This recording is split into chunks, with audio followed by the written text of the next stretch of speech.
¿Qué onda, bandita? ¿Cómo andan? Bienvenidos a nuestro podcast Cortando y Haciendo Leña. Mi nombre es Obed Montes. Mi nombre es Daniel Valderas. Empezamos. ¿De qué le vamos a hablar hoy, Obed? Pues mira, hoy tenemos para tema principal la Revolución Mexicana. Pues ya se acercan las fechas, ya andamos en tiempos donde las mujeres se disfrazan de adelitas, los desfiles. Pues básicamente queremos no solamente hablar de lo que nos cuentan en la escuela, queremos profundizar un poquito más, a lo mejor cosas obscuras, las mujeres de la revolución, que no son mencionadas. Vamos a hablar de el porfiriato, o el por qué inició la revolución, los cambios de bando que existieron. Claro, que a nombres veces, importantes. sí, que a veces no sabíamos como que quién era el verdadero villano de la revolución. Realmente no se sabe bien quién es el verdadero villano de la revolución. Y lo que dices tú, la invisibilización de las mujeres en la revolución, que también formaron parte importante de esta guerra, y que vamos a tomar cuáles fueron las chicas, las mujeres que combatieron y que decidieron ponerse las armas y formar parte de esa revolución, y que ahorita las vamos a nombrar. Yo con ese tema estoy muy interesado y sorprendido por todo lo que hicieron, vaya. Pero bueno, ¿qué entendías tú por la revolución antes de la investigación? Pues yo de historia siempre me ha apasionado. Él es el experto.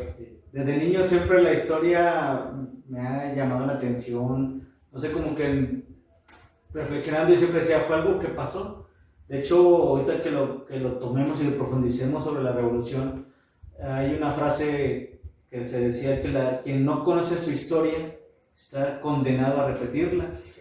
Y a veces nosotros como mexicanos, realmente a veces nos pasa que no sabemos por qué celebración, qué pasó, qué pelearon, quiénes eran las personas que estaban involucradas en ese momento y qué era lo que demandaban. Y la revolución como mexicano es de las cosas que más nos marca, pero que no, en la actualidad muchas personas no lo saben. Digo, a mí porque sí me apasiona la historia, te sabía gozos, pero gracias a esta investigación pues no pude darme cuenta de lo que peleaban. Siéndote muy honesto, yo soy de los que a lo mejor no profundizaba tanto en la historia porque a lo mejor me gustaban otras cosas, pero realmente es muy importante conocerla. ¿Qué decías tú nomás? Me tocó desfilar. Sí, no, y me gustaba. Me gustaba más lo extracurricular. Desfilar, disfrazarte de revolucionario, o las mujeres que traen su disfraz de adelita, sus trenzas. Su disfraz, el atuendo Pues de sí, adelita. pues es que ahorita se le dice disfraz también. Sí, pues básicamente yo conocía nada más por encima. Ajá. Ahorita que bueno, decidimos tomar este tema como punto de partida para el día de hoy. Sí, me quedé anonadado con sobre todo las mujeres. Pero bueno, te hablo un poquito yo de qué encontré de lo que es la Revolución Mexicana. Pues, ¿qué te parece si empezamos por qué se hizo la revolución o el antecedente de la revolución? ¿Qué encontraste del antecedente de la revolución? Ok, encontré que la Revolución Mexicana fue un conflicto armado que se inició en 1910 como consecuencia del descontento popular hacia la dictadura de Porfirio Díaz y que derivaría en una guerra civil que transformaría radicalmente las estructuras políticas y sociales del país. Pues sí, fue el inicio de lo que fue de una sociedad de clase baja casi oprimida y esforzándola a trabajos duros y poca paga y todo ese tipo de cosas, a una transformación de a lo mejor ya un poquito más redituable en cuestión de alzar ese tipo de sociedad, de no tenerla tan sometida. No se transformó, que es bueno, yo lo que leo y que también te lo quiero debatir, realmente no se transformó y sigue siendo igual hasta la fecha. ¿Verdad? O sea, sí, fue el inicio. Tanto la política como sí, las formas. Fue una lucha social, pero su punto de inflexión fue por la política. ¿Sí? O sea, lo que comentaba, su antecedente fue por el porfiriato. Sí. el descontento, y pusieron a Porfirio Díaz como el ente de que por él, hubo la revolución. Ok, para allá iba. Para hablar del tema de la revolución hay que ver quién era el que estaba como opresor, como dictador. En este caso, pues era Porfirio Díaz. ¿Quién fue Porfirio Díaz? Pues fue... Él participó, él fue un militar, presidente claro. de México, estadista. Yo he leído mucho de él, pero yo a favor de él, por decirlo entre comillas. Bueno, y yo era de los que estaba en contra, ¿sí? Bueno, yo lo que rescato de él, que en su niñez, pues él aprendió lo que fue el arte de la madera, ¿no? El hacer sillas, mesas, aprendió a hacer culatas, empezó a ir por a arreglar armas, fusiles. Luego vi también que entró a estudiar a un como seminario, algo así. Sí, cuando era joven, lo mandaron a estudiar como seminarista, algo así, ser sacerdote, pero no era lo de él. No era lo de él. Dijo, no es lo mío. Mejor se fue con los liberales y se le pegó a Benito Juárez. Sí, una de las influencias muy marcadas de Porfirio Díaz fue cuando estaba Benito Juárez, que de hecho lo apoyó y que tú lo comentabas, hasta casi deben entender que fue mentor Benito Juárez en cierta parte de Porfirio Díaz. Sí, pero de alguna manera no seguía todos sus ideales. No. Él, gracias a que Benito Juárez fue su mentor, entró a estudiar leyes y también trabajó como bibliotecario. ¿Los dos de Oaxaca? Sí. Los dos eran oaxaqueños. A la par de ser bibliotecario, estudiaba leyes y pues le empezó a gustar. Más adelante, Benito Juárez lo incluye para lo que fue el ejército. Sí, bueno, él ya participaba en las armas. Y ya tenías entonces a un militar y estadista, ¿sí? O de leyes. Sí. Esa era la preparación inicial del dictador que todo México dice, es el dictador. Y a lo mejor el tabú de la palabra dictador, pues sí como que lo estigmatizó a él, que él es el malo, él es el villano. Pero para llegar hasta donde llegó, tuvo que atravesar cosas como cuando andaba en el ejército, desobedeció a uno de sus jefes y fue sobre cuando estaba lo de la batalla de Puebla. Y con sus garras, su conocimiento y todo lo que hizo, pues ganó contra los franceses. Cuando la invasión de Francia. Les ganó. Y es ahí donde viene lo del 5 de mayo, la batalla de Puebla. Que él participó, participó en acción. Pues de hecho ahí te lo marcan como que por él fue por el que se ganó, digo, es lo que alcancé a leer. Fíjate, y yo cuando recuerdo los libros de historia no te lo marcan que fue él, te lo marcan que fue Ignacio Zaragoza, el general Ignacio Zaragoza, quien derrotó a los franceses. Pero ya cuando ves, investigas, te das cuenta que él formó parte y fue importante en esa victoria. Lo que pasa es que, bueno, sí, ahí Benito Juárez era el que, es el gobierno y por ley se gana, porque después de ahí, cuando ve que Porfirio Díaz hace un muy buen papel desempeñándolo como en batalla y todo eso, lo asciende y lo pone como jefe militar, algo así, y lo manda a la batalla de la Carbonera, que también la gana. Entonces ahí Porfirio Díaz lo que quería era un reconocimiento de que por él había sido que habían ganado estas dos batallas. Pero Benito Juárez, espérate, o sea, aquí se ganó por ley, ¿sí? O sea, por todo lo que hay en el gobierno y cómo se delega y todo, aquí se ganó así. Sí, no fuiste tú. Se llama política. O sea, él tenía que representar el triunfo de los mexicanos en esas batallas. Claro. Bueno, debido a eso, Porfirio Díaz empieza a sentir un poco de descontento hacia Benito Juárez porque no se le reconocía. De esta manera, Porfirio Díaz en ese tiempo se zafa.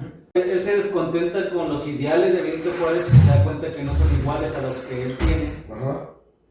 Y empieza ahora sí, pues como una enemistad, por decirlo. Pero como que él también sintiendo que él podía hacer algo más por México, porque él se identificaba como un patriota, como alguien que ya estaba preparado tanto militarmente como estadísticamente, como un hombre de Estado. Claro. Y sí, tuvo la primera oportunidad, pero no funcionó. Ajá, lo intentó, no le funcionó y luego fue cuando se fue a las Norias, o ahí todavía no llegaba. No, sí, se fue, se retiró, de la política. Ajá. Y estuvo pues en su tierra. Sí, le dieron ahí un lugarcito en la hacienda de las Norias, tuvo a sus 2 hijos, si mal no recuerdo, y luego quiere volver a intentarlo. Vuelve a intentar, y ya cuando está Lerdo de Tejada, de Tejada, y vuelve a perder. Pero aquí en esta... Ahí sintió que le habían hecho fraude. Ajá. Sí, ahí sintió que le habían hecho fraude, y decide demostrar que él estaba más capacitado. Uno de los descontentos que él tenía más era por la reelección, porque Sebastián Lerdo de Tejada ya había sido presidente, entonces se había reelecto y había ganado.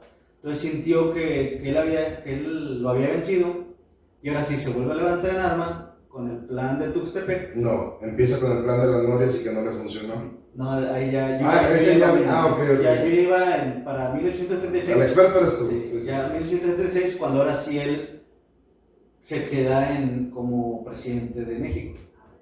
Ajá. Cuando Porfirio Díaz vuelve a entrar al quite para ese señor que acabas de decir ahorita, fue cuando murió Benito Juárez. Muere Benito Juárez y él lo que hace es, ahora sí voy yo, y es cuando se le va, y es cuando pierde contra Lerdo de Tejada, y hace el plan de la de Tuxtepec. Ok, sí. Y bueno, y ahora sí ya recibe al país. Ajá. Yo a lo que le conozco, a lo que le he leído de Porfirio, en ese momento le había recibido un país deshecho, o sea, de 50 años de guerra que no había parado desde la... Aquí viene tu explicación de por qué tú, Porfirio Díaz, para ti es... Y te lo voy a decir, ¿verdad? De 50 años que había recibido un país que había sido independiente, no había tenido estabilidad ni política ni económica. O sea, había recibido un país pues en ruinas, por así decirlo. Lo recibió en ruinas. Y él traía una de las frases o sus lemas cuando entró como presidente en aquellos años de inicio, era de orden y progreso. Okay. Pero la palabra orden era orden, por eso se convirtió en lo que se le llama un aniquilador, alguien de mano dura. Sí, cuando él llegó, se había acabado de lo que fue el progreso político de un lado con Benito Juárez, y él llegó con el progreso, pero el económico, el material. Él llegó con esas ideas. No lo recibe con ningún progreso, ni el político, porque aunque Benito Juárez haya querido poner una estabilidad, no la puso. Hubo guerras, los conservadores contra los liberales, la invasión de Francia, la monarquía de Maximiliano, fuimos monarquía. O sea, al mismo tiempo que era Benito Juárez, fuimos monarquía con Maximiliano de Habsburgo. Entonces no había estabilidad. Y antes de ello había asesinatos, no había un presidente estable. Hubo como 56 presidentes en esos 50 años. ¿Sí? Y muy pocos tuvieron un periodo más largo de un año. O sea, muchos eran de un año o lo mataban. Entonces, ¿qué es lo que llega haciendo Porfirio cuando llega? Llega poniendo orden y buscando un progreso económico. Es lo que yo realzaba, ¿verdad? Y más con las frases de Maquiavelo de su libro El Príncipe, de que el fin justifica los medios. Sí. O sea, él tenía un fin de progresar a México. Él siempre se identificó como un patriota, un mexicano de abolengo, de que él estuvo en todo. Sus raíces, yo mexicano. Sí. Y anhelaba el progreso de México. ¿Ya? Y entonces en aquellos años lo que hice del orden, lo que te decía, mano dura, empezó primero a todas las sediciones que había de grupos guerrilleros que todavía estaban en constante pleito con el gobierno. Pues él hizo un ejército y lo destinaba para acabar con esos levantamientos, y los acababan rápido. Instituyó una organización, no sé si militar, policial muy bien estructurada, que evitaba eso, levantamientos. Después, otra de las cosas que hizo era de que todos quienes estuvieran contra su gobierno estaba contra México, Sí. porque él tenía esa visión, déjenme trabajar a mí. Yo soy México. Yo soy México y yo sé hacia dónde quiero que vaya México. Claro. Abrió el comercio, abrió la inversión extranjera. El comercio extranjero. Vino la inversión extranjera de Estados Unidos, de Europa. Implementó líneas ferroviarias, las aumentó, hizo ferrocarril por todo México, abrió puertos, abrió aduanas, y uno de los detalles que él tenía también, que tuvo, a lo mejor ahí sí fue criticado, era que había personas que no trabajaban las tierras.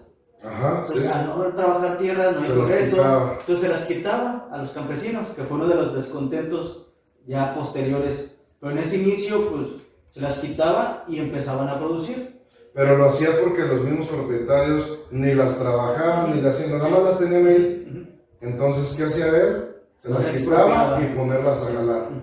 Okay. ¿Y cómo te las podía hacer funcionar si aquí en México no hay dinero? Pues con la inversión extranjera. Entonces llegaron muchos extranjeros diciendo, pues hay apoyo del gobierno y voy a meter mi dinero ahí. Porque el producto que se hace en México, y yo creo que hasta en la actualidad, es de exportación, ¿verdad? Sí. Entonces, pues ya había un descontento. Pero con eso mismo generaron fábricas que ya ahora sí empezaba a ver la mano de obra obrera en México. Sí. Ya había fábricas, ya había empresas que ocupaban mano de obra del mexicano y también pues ya había trabajo. Pero pues no eran bien pagadas, por lo mismo de que él quería que estuvieran invirtiendo de afuera y que estuviera entrando dinero, pues la mano de obra era muy mal pagada. Bueno, era lo que te iba a decir, que una de las cosas que a mí no me gustaban, que yo más o menos sabía de Porfirio Díaz, era de que estaban bien marcadas las dos clases sociales. Sí. ¿Sí? Al empezar a haber ingresos en México, pues con eso se empezó a ver mucha la diferencia entre los que estaban junto a él, empezaron a recibir esas dádivas de dinero del extranjero, y los pobres pues seguían siendo pobres. Y no salían. No salían porque estaban sometidos. El campesino empezó a irse a las fábricas y pues a ganar centavos, y jornadas muy duras, que no estaba regulado el trabajo en México. Sin días de descanso. Ajá. Sí. Ahí sí yo... Trabajaban por comida para poder sobrevivir de alguna manera. Y ahí sí puedo representar lo que se le pasó la mano a Porfirio Díaz. Sí hubo un reflejo a nivel mundial de que México empezó a progresar, ya había dinero en México, ya empezó a haber clases altas que no había antes de que entrara Porfirio Díaz, ¿sí? Pero no había un equilibrio de la riqueza, desgraciadamente. Sí.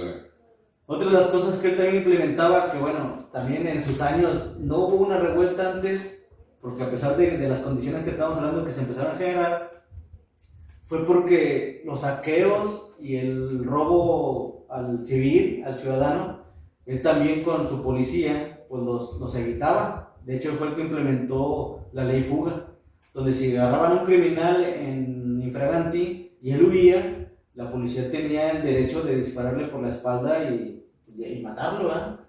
La cual pues se fue dando muy dura, de que hasta en películas me tocó mi verlo, de que tienes 10 segundos para huir, sí, porque pues, le iban a matar, pero no había lo que legalmente debe ser es, todos somos inocentes hasta que se nos compruebe lo contrario. Es que de alguna manera las formas que tenía Porfirio Díaz para gobernar, muchas de las veces sí eran buenas, ¿sí? Por el progreso, su intención era buena. Sin embargo, otras formas, pues para los demás eran malas.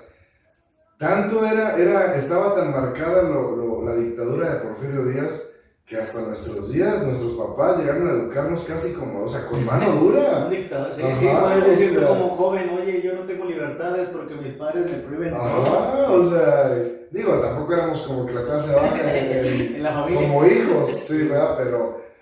Pero sí. Sí, como el ejemplo de mano dura, de que, sí, por eso yo soy duro contigo, uno como padre con el hijo, por eso soy duro, porque quiero que te ayude, quiero que crezca. Probablemente a lo mejor sí sea una... equiparado con lo que intención en algunas reseñas que decía Porfirio, que era lo que intentaba, que México se estableciera y que creciera. Lo empezó a lograr, ¿sí? Pero pues esa diferencia se empezó a marcar con el paso de los años. Claro. Y no se daba una revuelta porque pues él tenía bien controlado todo, los grupos. Y que la prensa empezaba contra Porfirio y él atacaba, mandaba a sus grupos para aplacarlos, pues. Sí. Y así duró 32 años, 32, 35 años en el poder, y ahí fue donde entonces en 1900 la gente ya estaba harta, ya estaba fastidiada, pero yo... Sobre todo el norte, ¿no? Sobre todo el norte, Sobre todo el sí, norte. porque ahí yo creo que fue más el apogeo de los obreros, de estar trabajando para las empresas y no tener libertades, pues a lo mejor se marcó más allá. Bueno, ya que llegamos hasta aquí, hubo un punto que marcó Ajá. para que se hiciera esto de la revolución. Sí, fue cuando Porfirio Díaz, yo creo que ya se sentía seguro de que él, y es cuando viene una entrevista, ¿no? Ah, sí. Lo que leía era que pues ya era un Porfirio Díaz cansado, ya Sí. tenía 80 y tantos Sí. años, y hace una entrevista con un periodista estadounidense, como en 2008, digo, 1908, Sí. y él comenta al periodista que pues, él está listo para retirarse de la política, de que ya va a entregar el gobierno, si es alguien de su grupo de político que tiene, pues estaría bien, y que siguiera su proyecto de crecimiento de México, y lo apoyaba, pero si hubiera algún grupo opositor... Lo decía de dientes para sí, afuera. Sí. Ajá. Pero como que se lo tomó muy en serio la gente que estaba oyéndolo. Claro, pues. Si hubiese algún grupo opositor que inclusive ganara, él estaría muy contento de que el proyecto, siempre y cuando fuera un proyecto estable, continuara con la oposición. Ajá. Pero eso, como dices, fue de dientes para afuera. O sea, en 1908, pues ya. Pero ahí es donde yo remarcaba, el movimiento revolucionario tenía dos inconformidades sociales: los obreros y los campesinos. Pero en el transcurso de los años nadie hacía nada, aunque hubiera... No, es que no podían. No, o sea, sí hubo conflictos, pero que decíamos, Sí. Porfirio los apaciguaba. Manazo, vámonos. Sí, pero hasta que no, políticamente, sus allegados empezaron a ver que quién seguía como su sucesor, empezaron a fraccionarse, que el bloque opositor empezó a tener más fuerza, y es cuando así políticamente le da el realce, porque pues en todo gobierno la política es lo que manda en un gobierno. Entonces hasta que políticamente se hizo esa apertura o esa fracción, fue como que tuvo la oportunidad de esta lucha revolucionaria, sí, que fue con Madero, con Francisco y Madero. Aprovechó la oportunidad, sí, cuando vio la entrevista, se dio el periodicazo, dijo, vámonos, de aquí soy.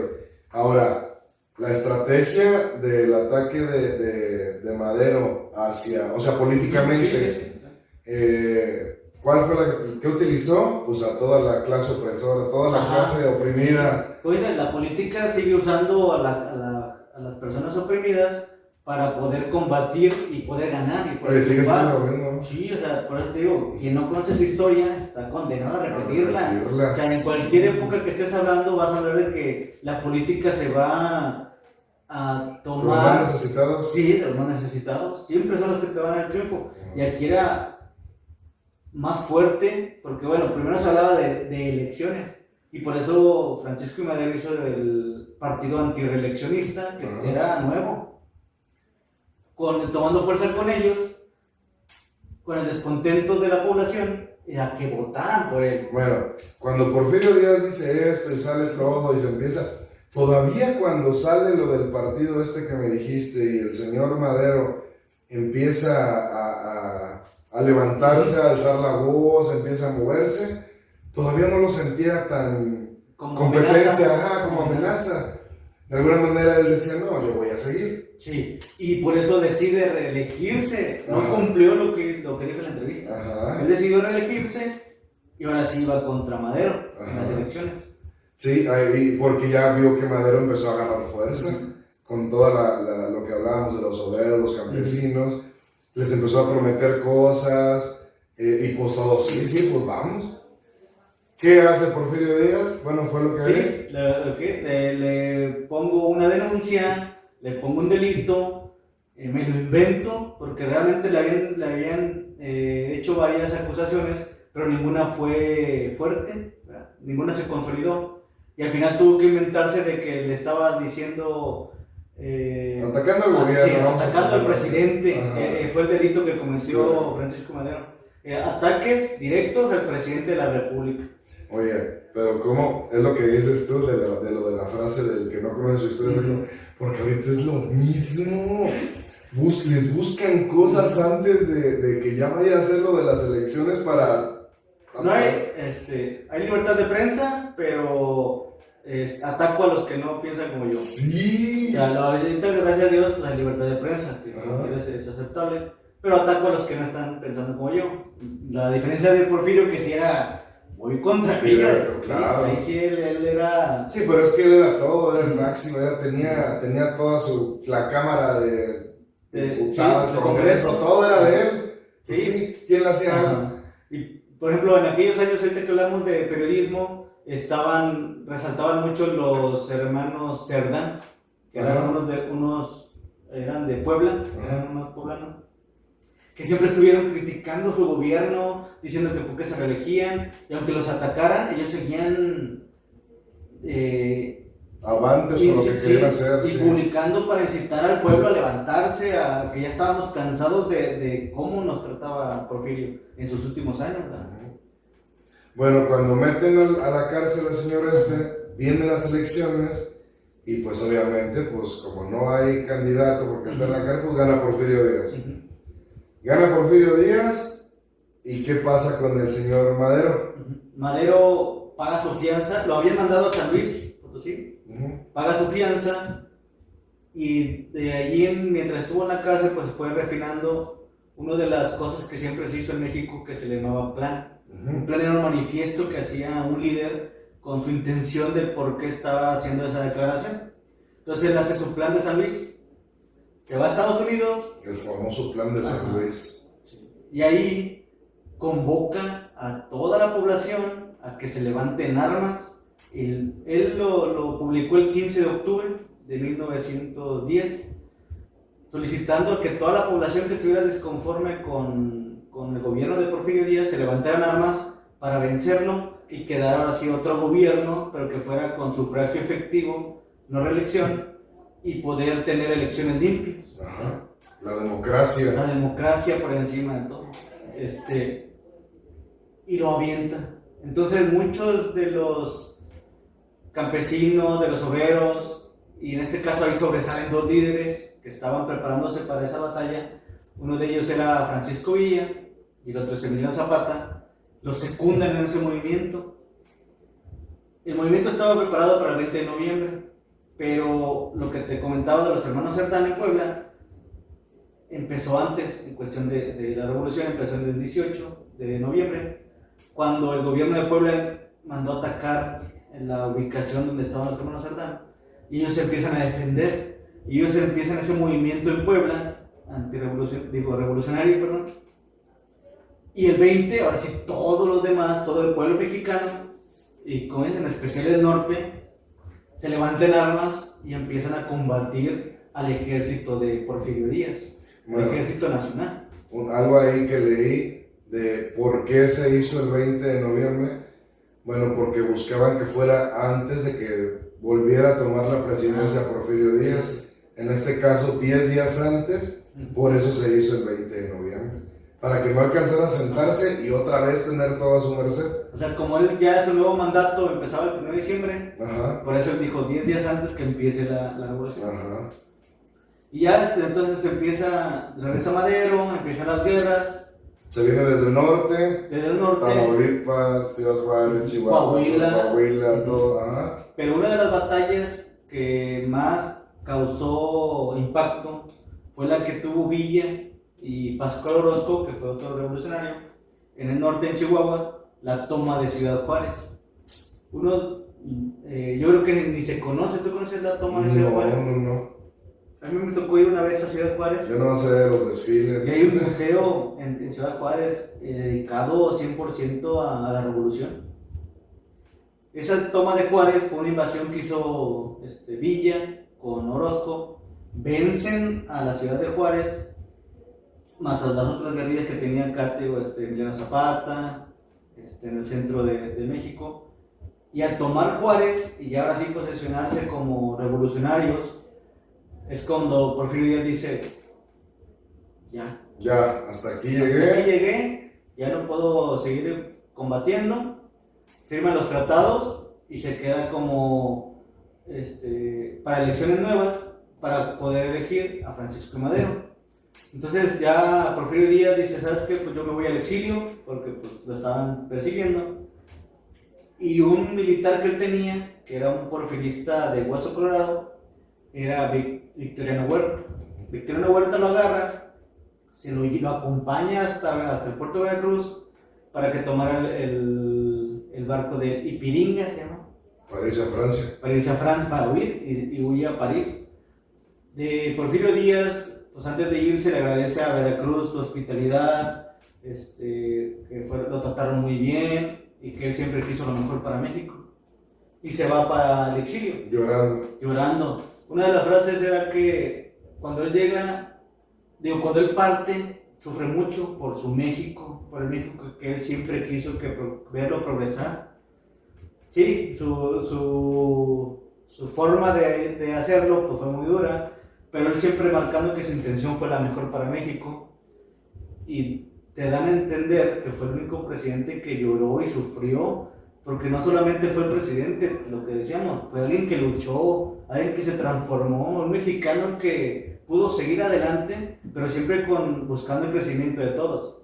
La forma, pues sí, es la que queda en el aire y que cada quien interprete como... De algunos, no de todos. De algunos. Dices que buscaba el crecimiento de todos. No, él sí de todo. En el camino, pues ahí un camino se diversifica. Sí, pero te digo, esa es la moneda en el aire. Pero sí realmente representó una transformación en industria, en progreso, en dinero, en economía, en el analfabetismo. Intentó como que era combatirlo, porque antes la población era analfabeta, casi todo México, eran muy pocos los que sobresalían. Pues y lo intentó, éramos campesinos, pero cuando ya llega ese barco empieza a llorar porque intentó dar lo mejor de él, pero pues no fue el reflejo. Sí lo hizo, sí, pero la historia te lo marca como que él fue el villano, él no hizo nada, o sea, si en un what if, si Porfirio Díaz no hubiera existido, otro México hubiera sido, a lo mejor todavía seguiríamos estando en guerras, ¿sí? En carretas. Y el reflejo viene enseguida.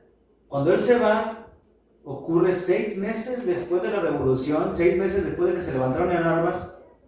Él se va en mayo, porque pues ya dijo, no, ya no puedo. Se acabó la revolución.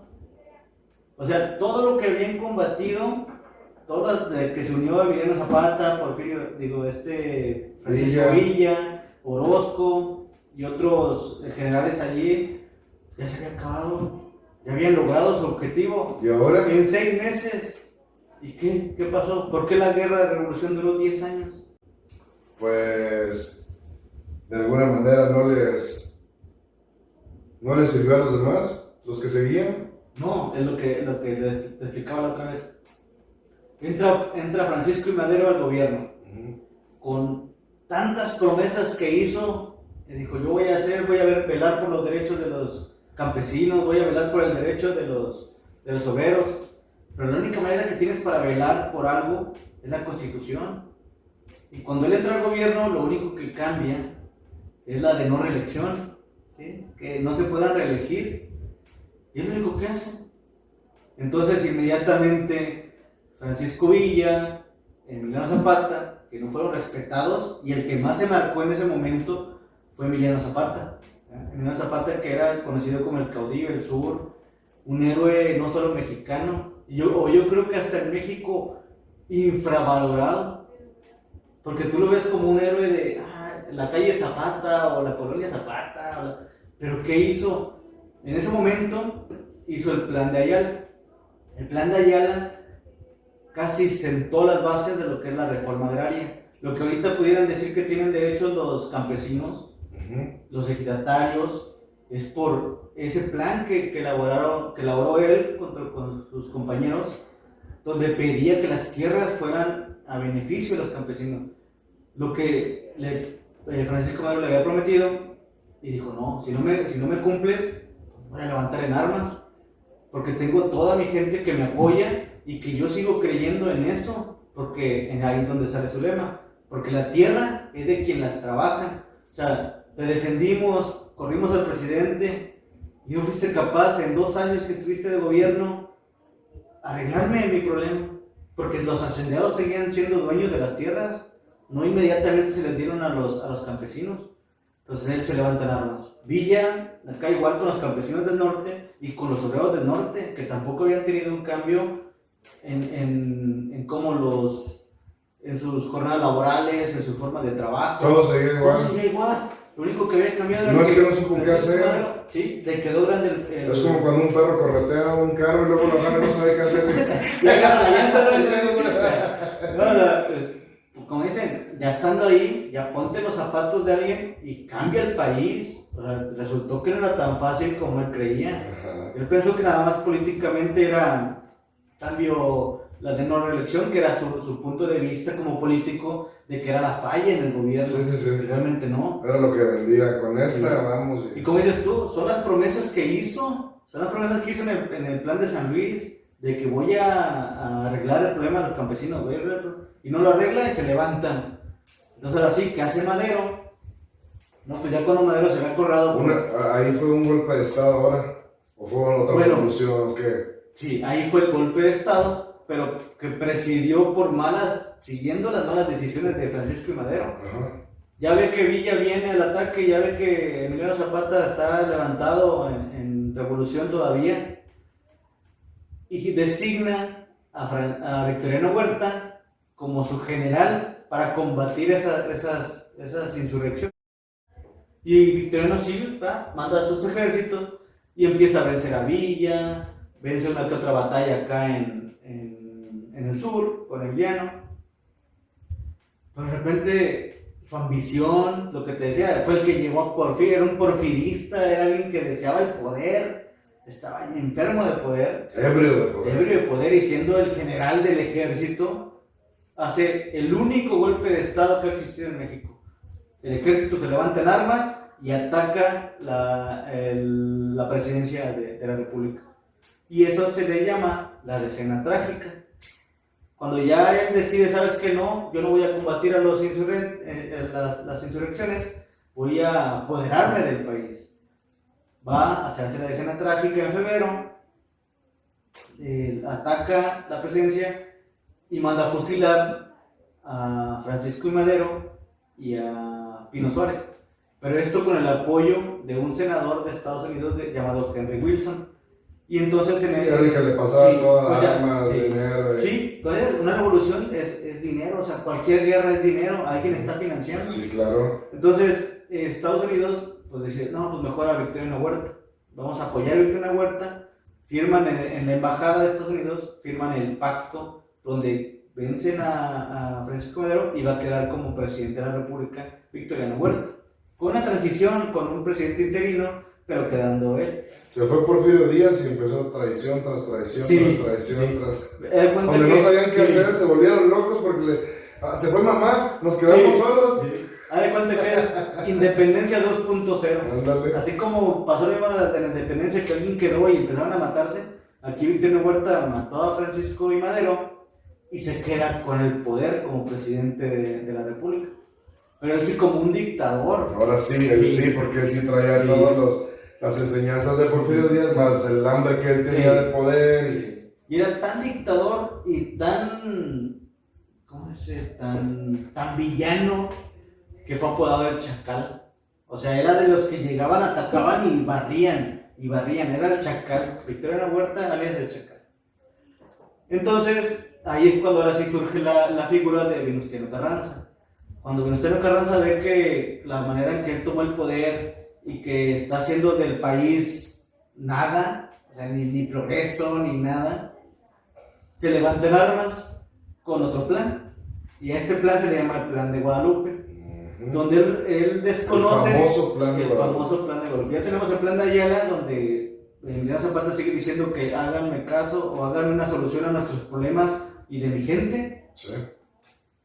Y ahora sí, el Plan de Guadalupe, donde desconoce el gobierno de Victoriano Huerta porque había o mandado matar a Francisco Madero y que era un usurpador, así se llamaba. Él era el usurpador. Entonces, igual, muchos grupos empiezan a apoyar a Carranza porque estaban descontentos con Victoriano Huerta. Se va y ahí, de lo que leía, fue las primeras bases de lo que ahorita viene siendo el Ejército Nacional.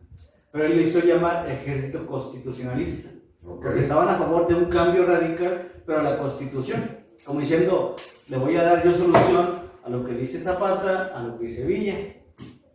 Y se va y empiezan a atacar, empieza ahora sí a ver batallas muy cruentas, donde hubo peores batallas que las que hubo cuando estaba Porfirio Díaz, y nadie te lo dice. No. Nadie te dice, oye, las batallas más férreas, más duras, no fueron cuando estaba Porfirio Díaz. De hecho, él al ver tanto asesinato de mexicano, por eso mejor dijo, 6 meses me bastó para irme. Pero acá no, acá ahora sí había batallas en todos lados, ya no había un control. Ya no había un control, ya había guerrillas. Sí. Ya había guerrillas contra el gobierno. Y entonces Villa empieza a apoyar a Carranza. Y hasta que una de las batallas más famosas que se conoce es la toma de Zacatecas. Cuando la División del Norte, comandada por Francisco Villa y Pascual Orozco, empiezan a atacar el centro del país, pues empiezan a todo el ejército federalista, que se le conocía de Victoriano Huerta, pues a derrotarlos, ¿verdad? Y muchas batallas ganando y ganando y ganando. Pero cuando llegan a Zacatecas, que era donde había más resistencia del ejército federal, pues vence Villa. O sea, a mí me tocó ir a Zacatecas en algunos viajes, en el Cerro de la Bufa, se llama. Hay un museo, hay todo lo que te quieras tú de información de la toma de Zacatecas, que también fue muy, muy cruel. O sea, llegó Villa con su gente, y allí estaba Felipe Ángeles. Pues es que eran bárbaros, eran violentos, sí, eran vándalos. Sí. El ejército o el comando que traía Villa, pues la mayoría eran vándalos, o sea que no entendían hasta que Villa no pusiera un alto, ¿verdad? Pero si no, ellos llegaban a la ciudad, tomaron Zacatecas, vencieron al ejército federal y empezaron a saquear la ciudad. Y a matar, y a civiles. Mataban a los hombres, violaban a las mujeres. Sí, siendo civiles, o sea, ya no era el ejército, ya. Por eso también está el derramamiento de sangre, tal vez hasta innecesario. Pero fue una de las más importantes. Al vencer Villa y Felipe Ángeles allí en Zacatecas, pues Huerta se va. Es decir, ya vienen conmigo. Sí, ya mejor me voy, y se va a Estados Unidos al exilio también, y huye. Y ahora sí, entra Carranza. Cuando entra Carranza, pues Zapata, hasta que no viera que estaba reflejado en algo sus derechos por los que estaban peleando, él siguió insurrecto, él siguió peleando, haciendo guerrillas en el sur con su gente. Y Villa llega y se junta con él, ¿no? En ese entonces hacen una convención en Aguascalientes para definir cuál era el futuro del país, y todavía Villa estaba con Carranza. Cuando llega ahí es cuando Villa está en contra de Carranza y se convierte en convencionista, porque ellos estaban a favor de un nuevo gobierno, de darle a la gente lo que necesitaba, por lo que estaban luchando, y Carranza quería ser más acá y con el cambio, o sea, más tranquilo, espérense, acabamos de ganar, vamos a ir los cambios progresivamente. Y pues ahí Villa fue cuando dijo, no, pues ya no, o sea, yo no estoy contigo. Y ahora sí, lo decía, la lucha de los bandos, o sea, al inicio vemos a Carranza, Orozco, Villa, Zapata contra Porfirio Díaz. Y luego Carranza y Villa contra Francisco y Madero. Y Emilio Zapata contra Francisco y Madero. Y luego Zapata contra Carranza. Y luego Villa apoyando a Carranza. Y luego después... Un desmadre. Sí, o sea, ya peleando los líderes de revolucionarios, peleando entre ellos. Pero... Cuando ya se levantó en armas Villa, logran mover del gobierno de Carranza de México, huyó a Veracruz y puso su gobierno en Veracruz. Entonces llega Villa y Zapata, que es una escena, hay fotos, y hay de las que más te vas a ver cuando Villa se sienta en la silla presidencial. Y está Villa, está Zapata, y no, se ve muy bien ahí de presidente, dijo, no, estas cosas no son para mí. Estas son para los políticos. sea, donde él te demostraba, yo estoy O sea, esa peleando foto famosa que se ve donde está Villa y Zapata Sí. y bastantes atrás. en la silla presidencial. Ajá. O sea, ellos habían llegado porque corrieron a Carranza. Ah, Pero después ya con el tiempo, pues como ellos dos eran, pues no eran estadistas, no eran hombres de política, no eran hombres de Estado, ellos eran simplemente guerrilleros, pues no pudieron quedarse ahí. Pusieron otro presidente que al final, pues Carranza logró otra vez sacarlo, regresa a México y ahora sí se arropa de Álvaro Obregón, que es otro revolucionario, para combatir a Villa y a Emiliano. Y Álvaro Obregón, en las luchas que tuvo con Villa, estuvo ganando Álvaro Obregón mucho tiempo, inclusive hasta lo agarraron preso. Estuvo un tiempo en la cárcel de México, hasta que se escapó, y mejor ya se fue a su finca, allá en Chihuahua, y ya decidió aplacarse un tiempo y dejar que ellos arreglaran por lo que se estaba peleando. El problema. Como Venustiano Carranza ya veía que necesitaba dar una solución por lo que fue el levantamiento social, que decíamos que eran los campesinos, que eran los obreros, es así cuando junta al Congreso Constituyente pidiéndole que se junten un año antes para modificar y reformar la Constitución. Y ahí es donde tenemos uno de los puntos de consecuencia de la revolución más importantes, que se llama la Constitución de 1917. Se habían reunido y habían tomado todas las demandas de todos los grupos sociales, tratando de que ahora sí se calmaran y ahora darle estabilidad al país, y estamos hablando de ya 1917. Y en este caso se reforma el artículo 3 de la Constitución, que habla sobre la educación, que es laica y gratuita, para combatir el analfabetismo. El artículo 27, que habla que todas las inversiones que habían hecho los extranjeros, combatirla. ¿De qué manera? De que todo lo que está en la tierra, en el subsuelo y en los ríos y aguas son del país. Lo modifican y lo establecen como tal. El 123, que es el de los trabajadores, que ahora sí ya tienen la respuesta para los obreros. Sus jornadas de 8 horas, con sus descansos, con sus días de vacaciones, y que se respetara lo que ahí estaban promulgando. Agregaron la de no reelección y agregaron darle poder a los estados, porque antes no lo tenían, para que ahora sí hubiese ese equilibrio que no había cuando estaba Porfirio Díaz, cuando estaban otros gobernantes. Ahora sí le estaban dando a la población mexicana armas. ¿Y cuál es el arma más grande? La Constitución. Como dicen, la espada más filosa es una pluma. Y ahí, por eso se llama Carta Magna, fue reflejado todo por lo que habían luchado. Y ahora sí podría decirse que terminó la revolución. Nuestra Constitución de 1917.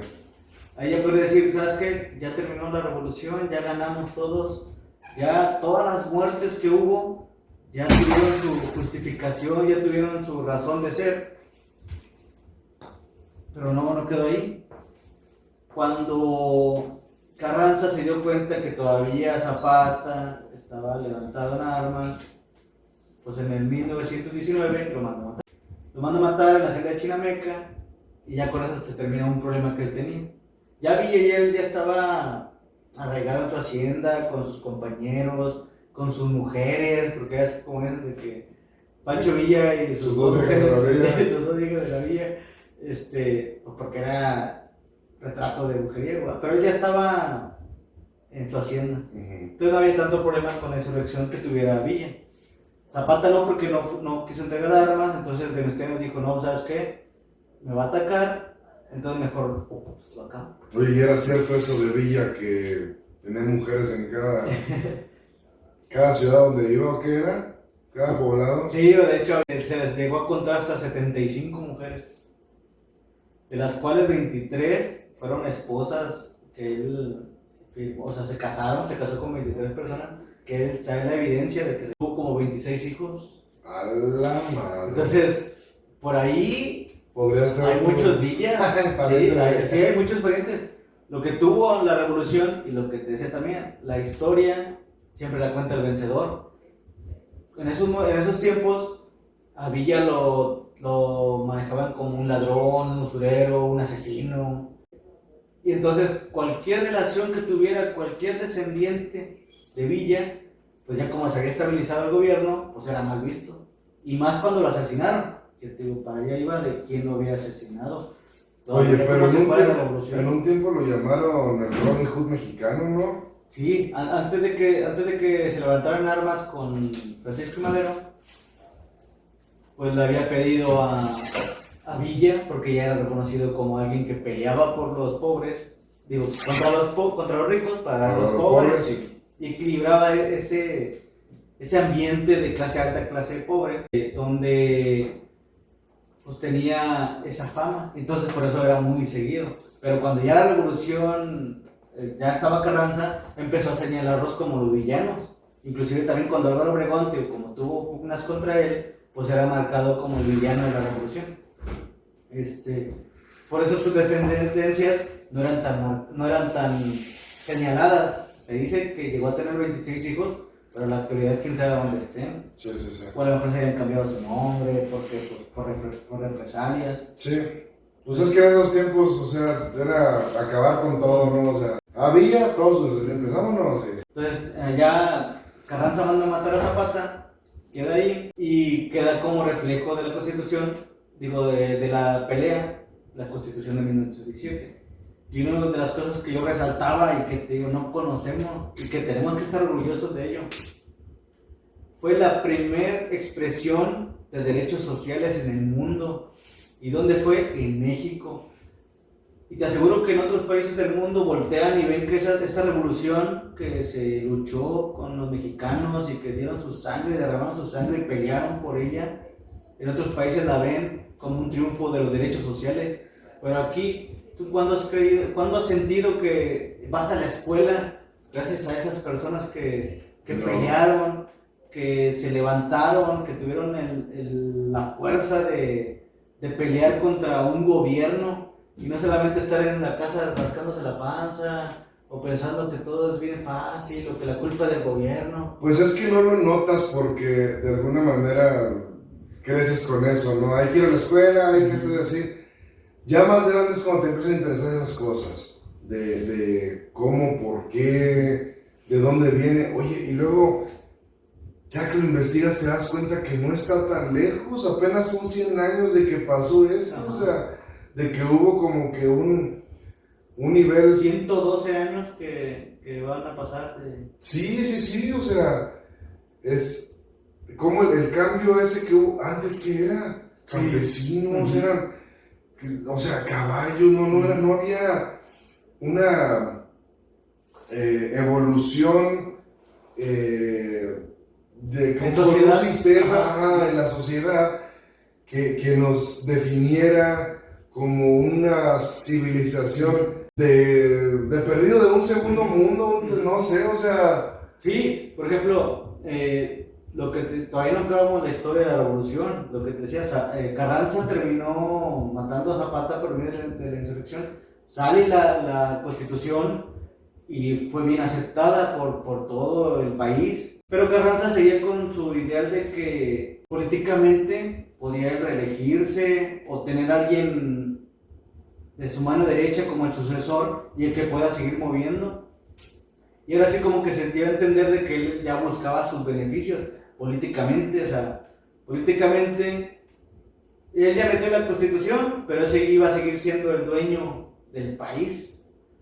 Y en ese momento, pues hubo a dos personajes históricos de revolucionarios que no les gustó, que en este caso era Álvaro Obregón, porque él sentía que él le continuaba una presidencia para él, porque por eso había luchado por el país, y que también tenía ideas revolucionarias, todos siendo del norte, todos eran norteños, pero con ideas revolucionarias, con ideas traídas de Europa, con para avanzar, para hacer crecer el país. Y llega él, y cuando ve que Carranza trae esa influencia de querer seguir, aunque sea por el otro lado, pues avienta otro plan, el plan de Agua Prieta, que sí era encabezado por Álvaro Obregón y por Plutarco Elías Calles. Cuando ellos ya ven, ¿sabes qué? Carranza la va a seguir haciendo, se levantan en armas en Agua Prieta, Sonora, y empiezan a atacar y ir hacia el centro del país. Y cuando Carranza ve que sí traían gente pues ensalzada de que van a derrocarlo, pues huye. En la huida, pues lo matan en Puebla. Él iba para Veracruz huyendo y lo matan en Puebla. Y pues allá se quedó Carranza. También ya se acaba ese gobierno, o sea, ya mataron a Francisco y Madero. Huerta. No, Huerta se Ah, exilió. Huerta se fue, sí, cierto. Y a Carranza. A Carranza. Y él mandó matar a Emiliano Zapata. ¿Sí? Entonces cuando llegó Obregón, ahora sí eligen igual con una transición, un presidente interino o provisional, y luego ya las elecciones las gana Álvaro Obregón. Álvaro Obregón queda como en 1920 a 1924 como presidente de México. Intentó dar estabilidad, ahora sí ya la parte de educación, establecerla, tratar de que la gente no siguiera luchando, porque pues ellos ya iban a darle por lo que habían luchado, por lo que habían derramado sangre, y lo hizo bien, ¿verdad? En cierta manera lo hizo bien, pero uno de los pendientes que tenía Álvaro Obregón era el desarme de Pancho Villa. Entonces él se quedaba pendiente de que, bueno, ya está allá, y él decía, ya hizo su vida, ya está trabajando en su hacienda, ya todos... Con sus mujeres. Con sus mujeres y con sus amigos, los que combatían con él, están viviendo todos en la hacienda, o sea, bien padre, bien contentos todos cultivaban, todos hacían... Me imagino un paraíso, sí, ¿no? Sí, flores. Sí. Yo había leído, ¿verdad? Que él trató de establecer como una comunidad donde todos hicieran algo y todos obtuvieran el fruto de ello. Tipo como algo socialista, pero no como tal, sino como idea de él, ¿verdad? De que, oye, pues si todos sembramos, todos comemos de ahí. Si todos, tú te dedicas a las vacas, pero lo que da la leche, todos vamos a comer de ahí, las carnes que dentro, ¿no? Sí. Entonces él ya tenía sus años ya bien establecidos y todos estaban bien contentos, pero Obregón tenía el pendiente de que este vato trae todavía gente, y si no se desarma, se va a levantar. Eran las secuelas, y todavía estamos hablando de 1920 y tantos. Por eso están prohibidas las armas, para que nadie se levante. Sí. Entonces, ¿qué hace? Manda a matar a Francisco Villa. Y una de las muertes, ya me tocó verlo en una película cuando estaba niño. Él está en su hacienda y le dicen que vaya a ver a un amigo que está en Parral. Entonces se sube a su carrito que le habían regalado. Se sube 5 guardaespaldas que él tenía y le decían, vamos más gente. Y dijo, no, pues no voy a ver a mi amigo.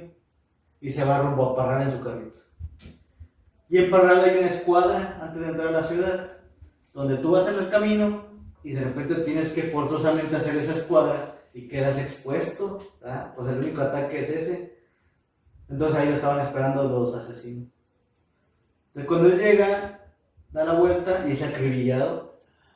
No, pues lo matan a él, a 3 de sus guardaespaldas, los quedan heridos, pero lo matan, o sea, queda todo deshecho, todo eso.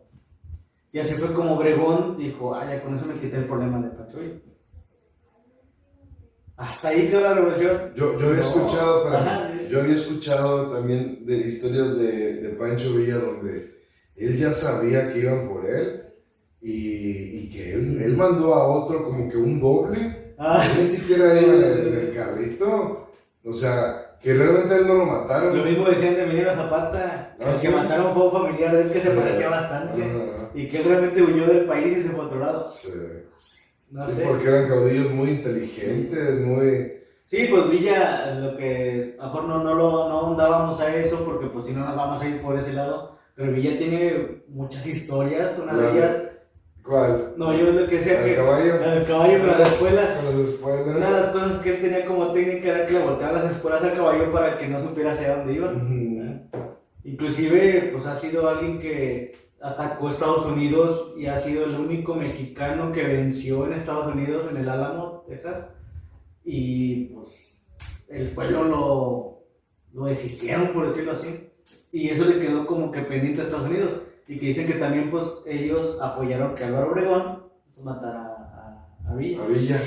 Otra de las leyendas es que le cortaron la cabeza y se la llevaron a Estados Unidos, Sí, porque una vez que... para examinarla, a ver cómo pensaba. Cuando los años pasaron, digo, de inicio, pues México lo recibió como un ladrón, el México de Obregón, de Carranza y de Plutarco Elías Calles, hasta que posteriormente pues ya se le dio el reconocimiento de que fue un revolucionario, un general que luchó contra la injusticia en México. Entonces quisieron sacar los restos para llevarlos a, no sé, a otro lugar, y no estaba en la cabeza.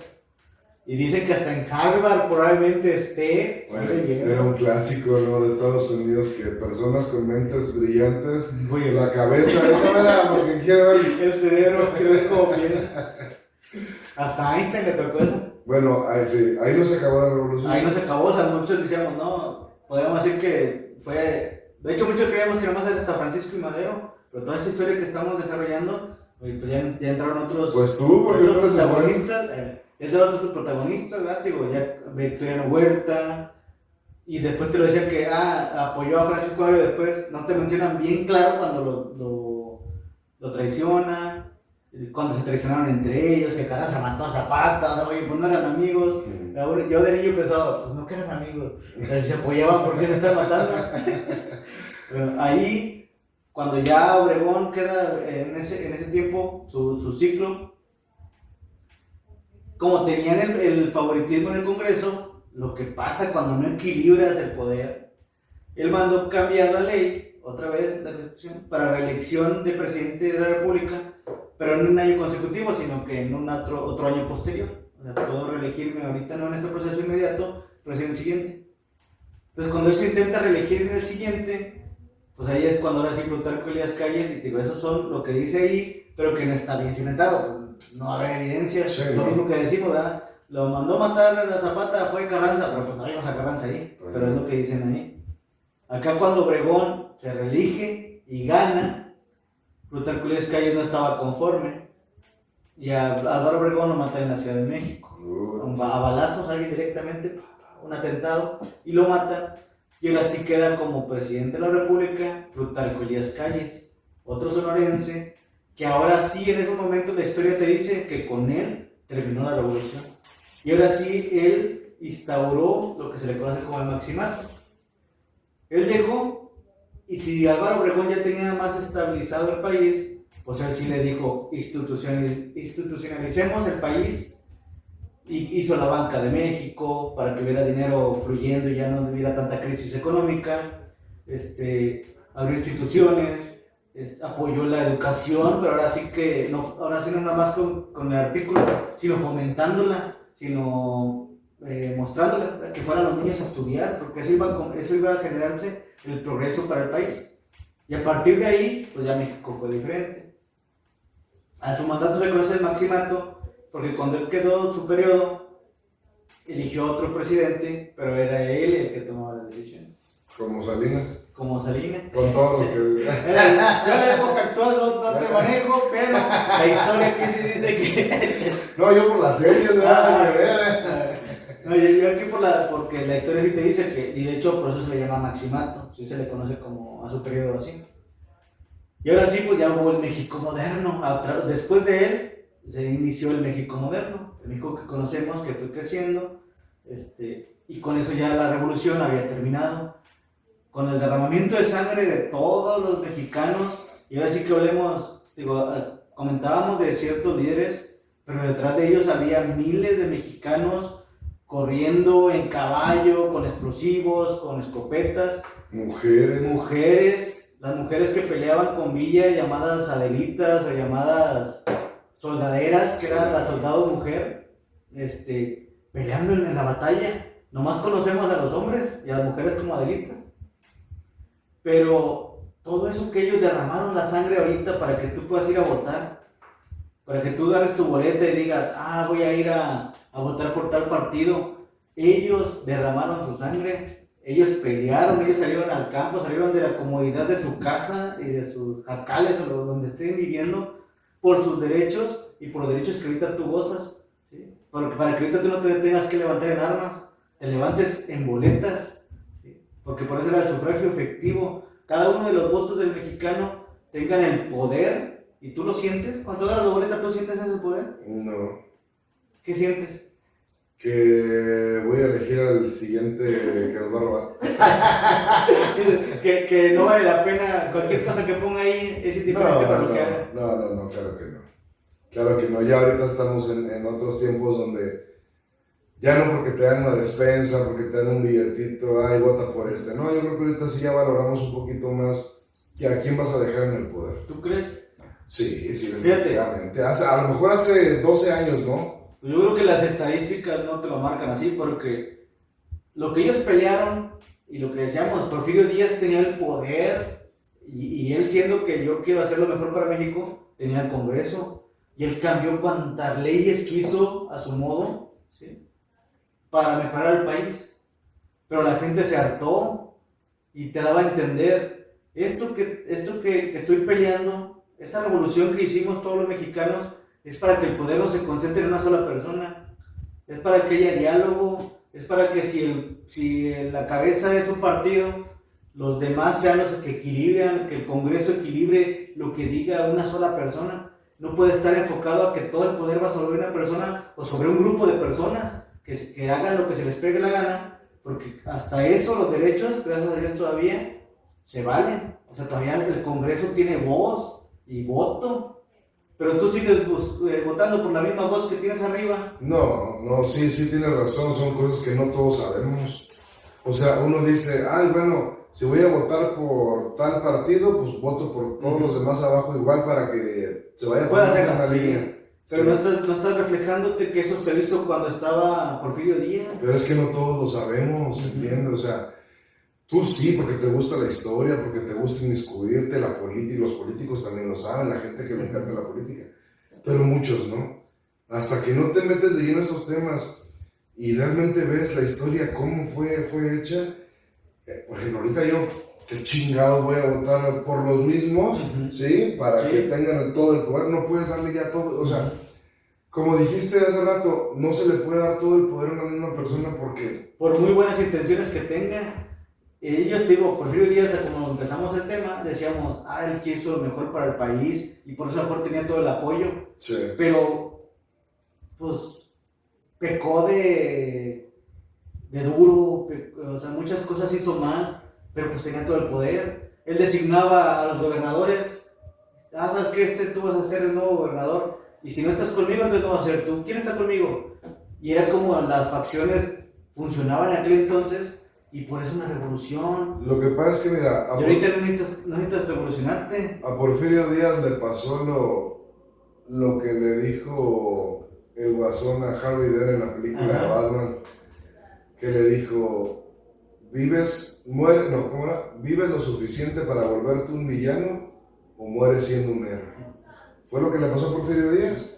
Llegó haciendo un cambio y todo... Muy bonito sus primeros, si quieres, la mitad de los 30 años que gobernó, pero ya después fue demasiada la opresión, sobre todo para toda la clase baja, que pues ya no más funcionaba y ya era un villano. Al principio empezó como él, pero fue tanto que pues ya no. Muy buena comparación. Sí, o sea... Empezó bien, pero tío, por lo mismo le sigues dando el poder a una sola persona o le das la facilidad a un solo partido para que alguien deshaga contigo.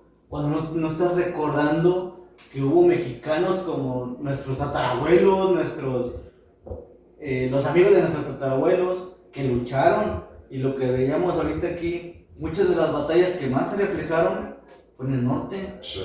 El norte era el que más estaba desconforme con el centro, de cómo estaba manejando el país. Yo creo que hasta ahorita también es parecido. Sí, sigue siendo lo mismo. Están desconformes por cómo se maneja el país y se decidieron levantarse en armas. Y la mayoría de las batallas fueron del norte, que la toma de Celaya, que la batalla de León, la toma de Zacatecas, que te comentaba. Hubo una toma de Matamoros, que también fueron de las más importantes, porque ahí era una aduana que agarraba mucho dinero y toda guerra tiene que solventarse económicamente. Claro. Todavía. De Tijuana, sí, la batalla de Tijuana, la batalla en Culiacán, o sea, hubo muchas batallas, pero la mayoría son del norte. O sea, lo más al sur era Aguascalientes y Morelos y Puebla. Pero de ahí para atrás ya no se escucha más. No se escucha nada, o sea, los sureños como que estaban más de que sí estoy conforme, pero no estoy dispuesto al derramamiento de sangre necesario. Porque también fue una guerra cruel, lo que decíamos. Si tú decías los villistas conquistas eran buenos, sí, pero llegaban a un pueblo, llegaban a una ciudad y la arrasaban, o sea, la arrasaban con civiles, primero los soldados y luego los civiles, Sí. saqueaban, mataban, violaban, esto.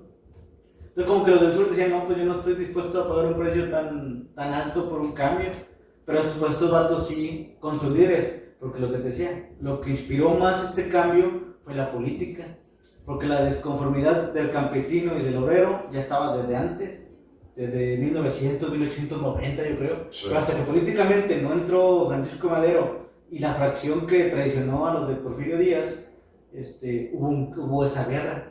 Pero te digo, cada vez que agarres una boleta, recuérdalo, y la gente también, o sea, hagan valer no solo tu voto, sino la sangre derramada por los revolucionarios que pudieron cambiar una constitución y reflejar que ahorita tú también tienes nada más 8 horas de trabajo, o tus 48 horas semanales, Día de tus días de descanso. vacaciones. Si ahorita no hubieran ganado, todavía estaríamos trabajando. Si ahorita es pesado, estaríamos peor, güey.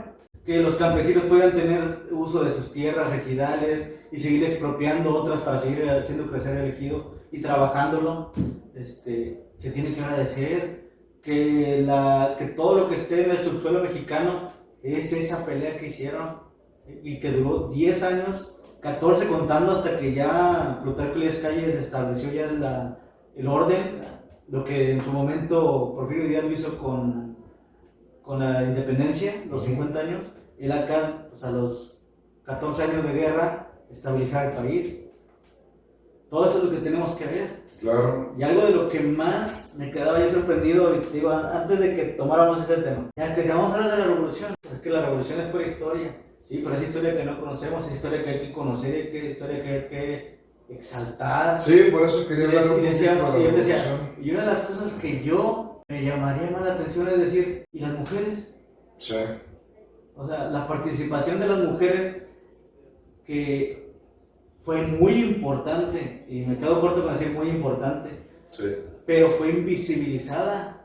O sea, la mujer solamente la definen en los libros o en algunos textos que eran las Adelitas, que eran cocineras, enfermeras, amantes, porque pues ellos cuando los bandidos, el ejército que traían, pues al tener necesidades de la que fuera, comida, aseo, heridas, Sí. o sexuales, pues tenían que tener una mujer y le decían, mira, ya son las Adelitas. Pero primero tenía dos preguntas. ¿Quiénes son las Adelitas? ¿Por qué a todas las mujeres se les llama Adelitas en la Revolución Mexicana? Y hubo algunas mujeres que son importantes en la lucha de la revolución y que fueron invisibilizadas. Investigamos y quería ver cuáles eran. Sí, me gustaría platicarte un poco de eso. Pero bueno, antes de eso, yo quería también hablar un poquito de lo que era la revolución, porque son temas de nuestras raíces, de nuestra historia, que muchos como yo no conocemos a fondo, ¿sí? Como tú dices, el ir simplemente a dar tu voto en una boleta electoral, no te das cuenta toda la sangre que hubo atrás y todos los sacrificios que hubo para que pudieras hacer eso. Y tan fácil, ¿lo vendes? Sí. ¿O no vas? ¿O no, Ándale. yo no quiero ser parte de? Ajá. O sea, no nos damos cuenta de todo lo que hay atrás. Entonces, por eso me pareció muy, muy bonito y muy importante tomar este tema, sobre todo que ya me los acercan los... No, y hacérselo saber a los oyentes de que es importante conocer. Y recalco, cuando estábamos preparando siempre te dije, el que no conoce su historia está condenado a repetirla. Y espero que no estemos condenados a repetir la historia, porque la historia de México es muy bonita. ¿De una reelección o qué? No, de levantarse en armas, Sí, no. ¿sí? Por inconformidad, porque no las aprovechamos por ir a votar, por ir a exigir a las instituciones. O sea, a lo mejor no te levantes en armas, pero haz tu voto, o compórtate como un ciudadano modelo, como lo hicieron aquellas personas que lucharon por los derechos de los demás. Por eso se llaman derechos sociales. Oye, pero ¿cómo te lo recuerdan cada que va a haber votaciones? Ves a votar. Hasta tus papás mismos, ándale, ve a votar y te regañan, te levantan, porque ellos realmente sí saben lo que sufrieron nuestros antecesores y uno no. No, y fíjate, estamos Yo creo que nuestros padres no nos lo dicen como un ejercicio, Sí. pero no creo que tanto a esa amplitud de decirte no le des más poder al poder. O sea, analiza tu voto, si es necesario, pues tal vez, pero si no, equilibra, abre el diálogo. Es preferible tener un gobierno que sea estable, que tenga diálogo entre todas las formas de pensar de los partidos, porque cada uno representa una forma de pensar, que tenga un diálogo y que pueda dar un crecimiento al país y no tenernos que levantar en armas como en aquellos años, porque ahora sí regalamos todo, nos pusimos de pechito, como se dice. Sí. ¿Sí? O sea, nosotros mismos saber que nuestro voto cuenta y vale. Sí. ¿Sí? Independientemente, o sea, no son playeras de que yo tengo el poder en mi voto y yo quiero esto para mi país y para mí. ¿Sí? Y no quiero que alguien tenga todo el poder, porque ha habido catástrofes mundiales cuando un solo hombre tiene un poder. Sí. ¿Sí? Y no digo que nadie sea malo. ¿Sí? Y no digo que nadie sea malo. Sí, para la otra. No, y no digo que nadie tenga malas intenciones, pero que mejor, o sea, prefiero prevenir que lamentar con eso. Sí. Bueno, y volviendo al tema de lo de las mujeres revolucionarias, sí, a mí me gustaría platicarte, digo, pues lo investigué, de una de las, bueno, por la que fue el nombre de las Adelitas. Sí, vamos a iniciar, fíjate. Yo encontré varios nombres y que no, o sea, los encontré porque fueron importantes. De hecho, algunas fueron reconocidas por la Sedena. Pero sí, una de las que me llamaba y que me hacía la pregunta y te dije, quiero que me traigas toda de Adelita. ¿Por qué se les llama Adelitas a las mujeres que estaban en la revolución? Bueno, en esos años, corría el año de 1900, nace Adela Pérez Velarde, ¿sí? ¿Velarde Pérez? Me parece que sí. Bueno, has escuchado obviamente la canción de la Adelita, has visto que todas las niñas o maestras o mujeres se disfrazan, de repente se ponen su playerita, blusita de Adelita, pero bueno. Como tú dices, las Adelitas en México es un boom. Ajá, sí. O sea, sí, no hay, los niños desde kinder te meten ese chip de que el niño de Pancho Villa, de Emiliano Zapata, y la mujer de Adelita. no puede ir de Emiliano Zapata, no, pues de Adelita. Ajá. Pero Adelita, ¿quién es Adelita? Bueno, Adelita fue una niña que nació en 1900. Ella, a la edad de 13 años más o menos, se unió a la revolución. Se unió como enfermera y ella se especializó a los heridos moribundos, les ayudaba al bien morir, ¿sí? Los preparaba para su muerte, o sea, porque pues como la medicina no estaba tan avanzada. Sí, no, para un balazo en un brazo, la desangrada. Ya, pues sí, no había manera de alivianarlos, entonces ella se especializó en prepararlos para para la muerte. sanarlos para que ya estuvieran. Ajá. Y en ocasiones también con las familias, los familiares de los fallecidos. Bueno, esta mujer conoció a un teniente villista, del que se enamoró. Ella era enfermera, ¿verdad? Sí, ella era enfermera. Sí, se enamoró de este caballero. Le sacaba la guitarrita, le cantaba. El teniente Antonio. Antonio Gil del Río. Sí, Antonio Gil del Río. Sí, bueno, el señor se enamoró y ella también se enamoró de él. Entonces él estaba en otra división y lo que hizo fue hablar con los superiores para irse con ella. Había amor en la revolución. Sí, claro, como en todos, el amor siempre estaba Uno está en actitud de ligue. Podría estar la guerra, podría estar el fin del mundo, pero uno está en actitud de ligue. Se enamoraron, estuvieron muy bien, a todo dar, sirviendo para en ese tiempo los revolucionarios que estaban. Pero pues viene el punto donde hay una guerra. Bueno, en una de las guerras, una de las batallas que hubo, este señor está ayudando a unos heridos y le viene una metralla y pues le da.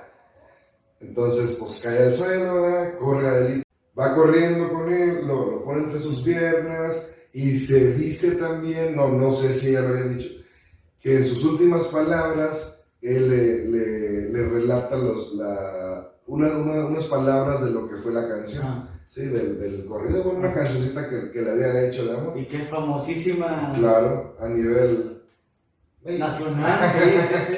Sí, y pues se muere. Entonces ella, en su honor, como quiera, sigue estando dentro de las filas de las batallas de la guerra, ¿verdad? Sirviendo a los revolucionarios como enfermera, pero en su vientre se llevó la semilla del amor que tuvieron ellos dos. Sí, tuvieron un hijo.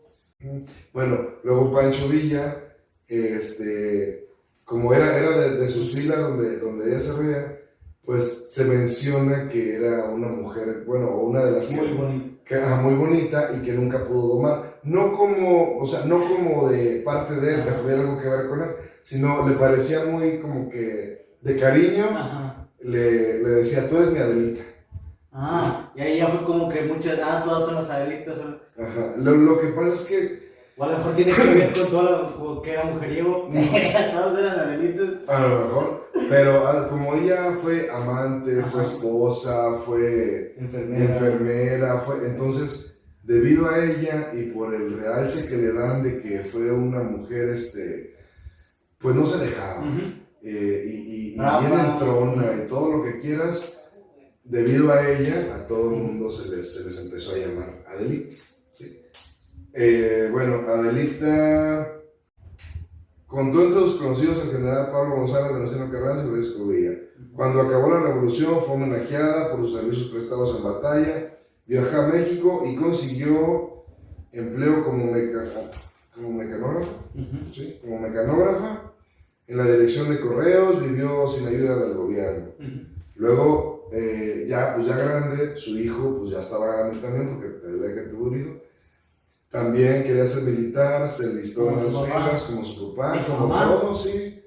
Quería aportar a México. Ajá, y se hizo piloto, ya se hizo piloto y murió en la Segunda Guerra Mundial, fue. Ajá. Murió sirviendo a México, murió. Pues otro para Adelita. Primero su amor, luego su hijo. En el 41 la nombraron veterana de la Revolución por su participación en contra de la usurpación ¿Hasta qué año? En el 41. Fíjate, hasta ese momento pudieron voltear a ver a las mujeres que combatieron la revolución. Sí.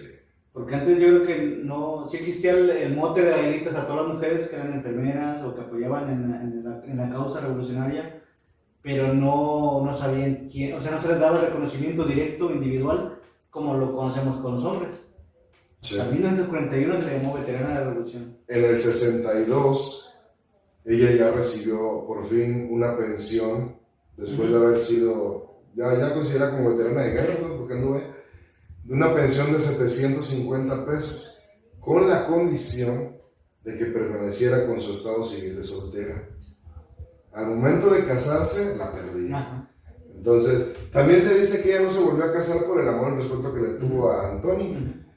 Pero, pues, ¿quién dice que no? También era por esto, cuestión de dinero. Para recibir la pensión, pues tenía que ser soltera.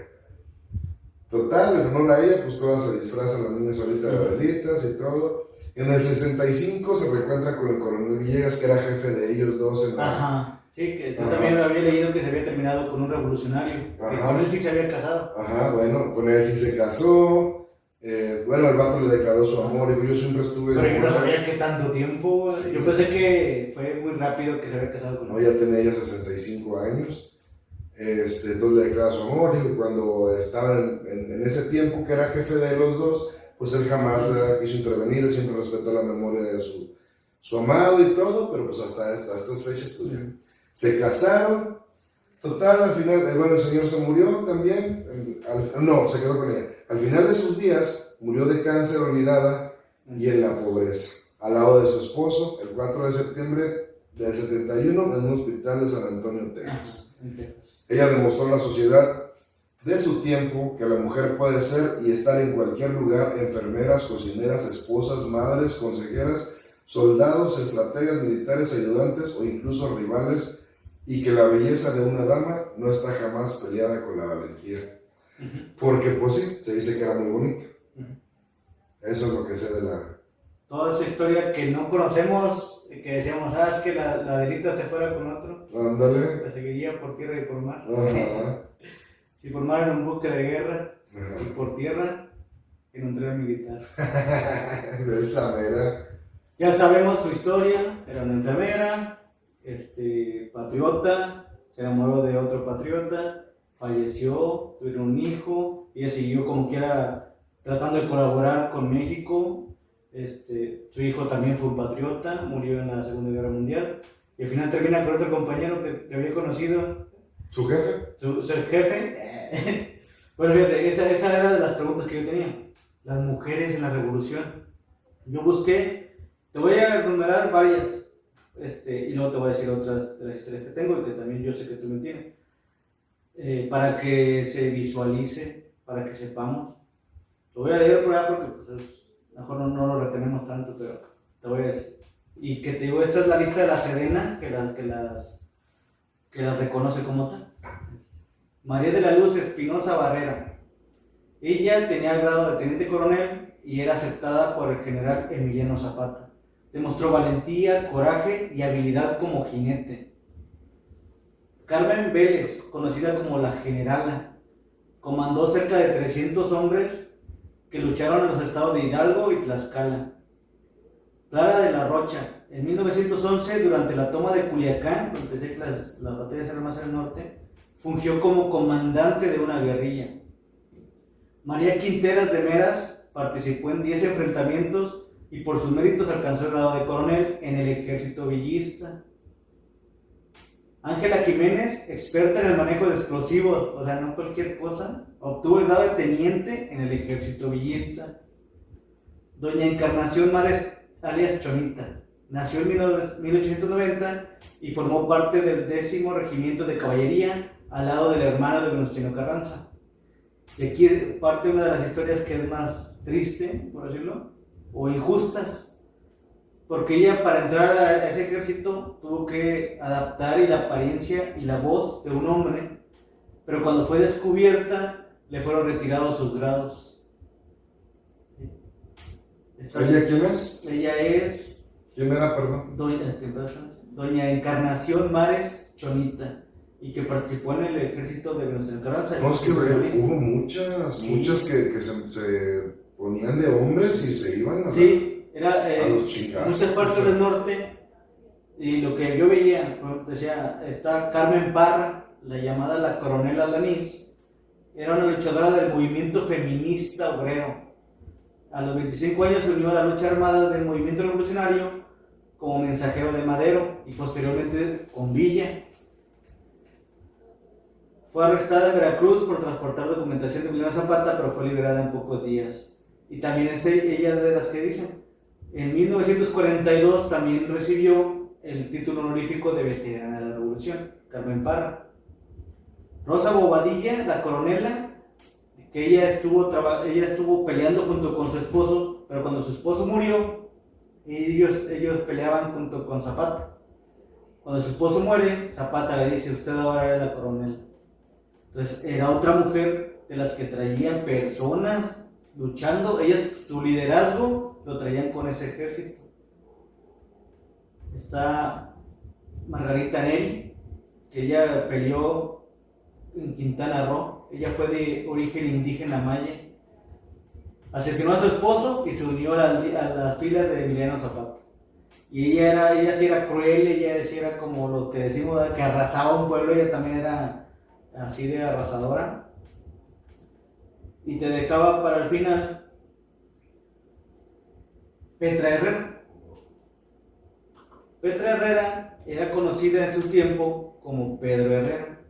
Ella se unió a las filas de Villa, cuando igual vio la revolución, ella era mujer y decidió unirse, pero no era tan fácil unirse a la revolución siendo mujer, entonces se vistió como hombre. Y entonces todas las mañanas que empezó a luchar, pues ella fue una gran jinete. Entonces cada que iba y luchaba, en las mañanas siguientes, se levantaba en la mañana y decía como que se iba a rasurar, pero realmente era acicalarse, a vestirse otra vez como hombre y hacía pues con sus necesidades de mujer y regresaba al ejército. Y entonces todas la vituperiaban cuando ella ganaba las guerras, cuando iba un jinete. De hecho, ella formó parte importante en la toma de Juárez. Pero ella, para todos los demás, era Pedro Herrera. Entonces fue llamada hasta generala. Pero un día como que ella sintió que tenía simpatía de sus compañeros, de que veían su esfuerzo en las cosas que hacía, y decidió salir con ellos, quitarse el sombrero y decir, soy mujer. Se abrió con los compañeros, tal vez pensando que la defenderían por todas las cosas buenas que había hecho, y no, la rechazaron, ya no la veían igual, decidieron quitarle su rango alto, pero ella no se agüitó. Ella, ahora sí, entonces conformó un grupo de puras mujeres, ella al mando, y siguió luchando en todas las guerras que vinieron. Y al final murió. Después de la causa de guerra, pues murió. Murió en una revuelta en una cantina. Ajá. O sea, hasta ese punto fueron olvidadas, pero yo me quedo con que hasta ese nivel llegaron a ser. Sí. De las que te mencionaba, me llamaba también mucho la atención, de que del lado de Villa, que pues se catalogaba que el hombre era más machista, más duro con las mujeres, que pues nada más eran para cocinar, ser enfermeras y ser buenas amantes, ahí no les dieron rango más alto que teniente, o sea, no buscaban un rango más elevado que fueron general. Y sin embargo, las mujeres que pelearon con Emiliano Zapata sí recibieron el reconocimiento de Emiliano, como generalas, como coronelas, como tenientes, y que fueran mujer, o sea, no tenías que vestirse de nadie más que ser quien eres tú y la lucha que estás haciendo en este país. Y te digo, te mencioné estas porque fueron personas que tenían gente liderándolas, ¿no? Entonces, no sé, tú me tenías ahí algunas otras. Sí, y una de las cosas que no me gusta es que cómo fueron olvidadas. Sí. Estuvo muy feo. Es lo que la historia les hace, y más porque te digo, o sea, en esos años el machismo era cortarla de tajo, o sea, sí, peleaste, pero sí, cumpliste con nosotros, pero pues no importa lo que hiciste. Sí, yo te quería hablar un poquito nada más de Valentina Ramírez Avita, que ella la considerada como la Mulan mexicana. Pero era parte de, o sea, a las mujeres que querían unirse a la batalla, a enfrentar también, a luchar por los derechos, pues tenían que hacer eso, o sea, vestirse de hombres, porque pues por lo machista que eran en ese tiempo nuestros antecesores, pues no las dejaban enfilarse con armas y todo.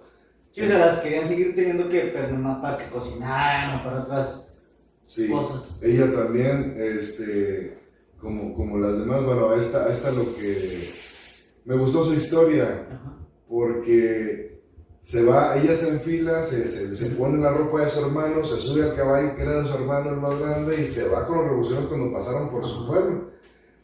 Entonces, pues ya, anda con ellos y todo. Voy a decir una entrevista que me acordé. Se llamaba La Bola. ¿Quién? Por eso dicen que te vas entre la bola. Cuando los revolucionarios buscaban gente que pelearan con ellos, decía la gente del pueblo, ahí viene la bola, y la bola eran esos revolucionarios. Y cuando ya llegaba, si tú te ibas con la bola, oye, que se fue con la bola, o entre la bola. Por eso se le llama así ese de ahí. Sí. Entonces ya cuando llegaron al pueblo de Valentina. Y se fue, se enfiló con ellos, se vistió de hombre y se fue. Pues anduvo con ellos en batallas y todo, pues obviamente ella se las ingeniaba para las necesidades de mujeres, como lo mencionaste, pues ya es que... O sea, todavía que combates con un fusil, un rifle, una escuadra, no cosa llamada, un revólver, todavía tienes que esconderte de tu... Pues sí, porque pues, era el periodo, era todo ese tipo de cosas. Entonces, ahí la descubren porque le estaba dando agua a su caballo y estaba uno de sus compañeros con ella, pero él siendo él, Y el caballo pues se mueve y sin querer le tumba el sombrero y se le sueltan las trenzas. Entonces su compañero la ve y pues se sorprende y la lleva creo que estaba con Iturbe, ¿sí? Iturbe estaba con el general ese. Pues la lleva y pues le hace un interrogatorio bruto pensando que despía, que porque está. Ya cuando le dijo, no, pues que sí soy mujer y todo, está bueno, ya la felicitó, pero le dijo, ¿sabes qué? Pues aquí. No puede estar aquí. Entonces, ya después ella se va, ya se va de ahí y vivió, bueno, lo mismo que él era igual que Villa, tampoco admitía mujeres, vivió 20 años en Culiacán, se casó. No, Villa sí admitía mujeres, pero no le daba un rango alto. Bueno. Pero la historia fue la que no aceptó mujeres. Sí, bueno, era la historia. Entonces vivió 20 años en Culiacán, se casó, enviudó, se volvió a casar, se separó, volvió a ver al general Iturbe, ¿sí? Porque ella ya pues no tenía, pues sí, de alguna manera la ve mal, ¿no? Y pues las mujeres no tuvieron tanto ni pensiones, a menos de que sirvieran, bueno. Ya lo recomendó con una familia, ahí le lavaba, le lavaba, les planchaba qué hacer desde la casa. Luego compró un terrenito, se hizo jacalito, lavaba ajeno para sobrevivir. En el 62 fue a pedir su pensión de veterana de guerra. Se la negaron porque, haz de cuenta, ella se enlistó en 1910. Pero al momento de que a ella la reconocen en 1911 por febrero, pone tú, entonces la dan de alta y la reconocen de febrero como a julio. Duró como 5 meses y medio, como no alcanzó los 6 meses, no le dieron su pensión. Su pensión de revolucionario. Le dijeron, bueno, pues ni modo, vámonos. Sí la reconocieron como veterana de guerra, pero no le dieron su pensión. Y luego, en el 69 la atropellan. Es la que te voy a comentar. En el pueblo de Nabolato, la dejan paralítica, el vato huye, bueno, el que la atropella huye, queda paralítica. Lo que hacen saliendo del hospital, pues la meten en un asilo. Ella, con su carácter, dijo, prefiero morirme con mis perros que morirme aquí. Se fue a su casa, allá siguió tratando de sobrevivir, no tenía ni por una silla de ruedas, el gobierno ni siquiera eso le dio. Y se arrastraba pues en una tablita, se iba a las iglesias a pedir. Ya fue muy triste a mendigar, sí, fue muy triste. Su fin fue muy triste. Se iba a mendigar a las iglesias. Y en una de esas ella aprendía veladoras para todos los que ya habían fallecido, sus difuntos, sus familiares. Sí, ya nuestro. Ya han pasado como 40 años de la revolución. Sí. Y luego ella tenía perros, y uno de sus perros tumba una de las velas y se incendia el jacalito que tenía y tiene quemaduras fuertes, primero, segundo, tercer grado. Llega al hospital, total, muere. La trasladan a Culiacán y muere. ¿Sí fue a Culiacán? Sí, fue a Culiacán. La trasladan a Culiacán y muere. Y luego ya ella fallece el 4 de abril del 79 a sus 86 años. Como no había nadie que la reconociera, no tenía familiares, pues lo que hacen es una fosa común. Fueron aventados todos allá y allá quedó. Muy triste, ¿verdad? Muy triste. Nomás que el dato curioso. Sí, el dato curioso. Pero hubo gente que no lo olvidó. Y uno de las personas que no lo olvidó se llama Manuel Maciel Méndez, que decidió llamar a una de sus salsas picantes como Valentina. En honor a la soldadera, a Valentina, propietarios de la salsa Valentina, es el grupo Tamazul. Sí, entonces el señor, en honor a esa mexicana de la revolución que dio su vida y que quería todo, bueno, no de su vida, porque dio su esfuerzo y todo en ese momento, le reconoce su coraje, su valentía. Ahorita esa salsa pues la conocemos a nivel nacional sin problema y se exporta a varios países, Canadá, Estados Unidos, y de eso te quería hablar. ¿Alguna otra? Yo tengo otra, dijimos una lista para que no nos olvidemos de ellas. Obviamente va a dar más información de ellas, pero pues aquí era lo que habíamos encontrado. Pero yo encontré otra que me llamó mucho la atención. Y se llama Amelia Robles Ávila. Pero Amelia digo por su nombre de nacimiento.